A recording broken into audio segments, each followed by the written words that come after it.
एड़की फूले से एड़की गले खुशी गले में बादल बेसी जाने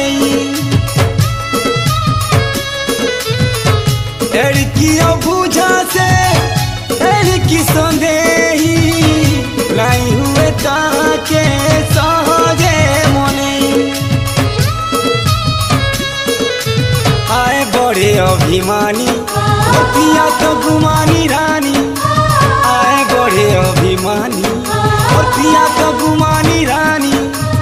Om Shanti I am sorry sorry माफ करी दे भूले गला आई एम सॉरी सॉरी लोकान धरुचे भूले गला आई एम सॉरी बाबा सॉरी माफ करी दे।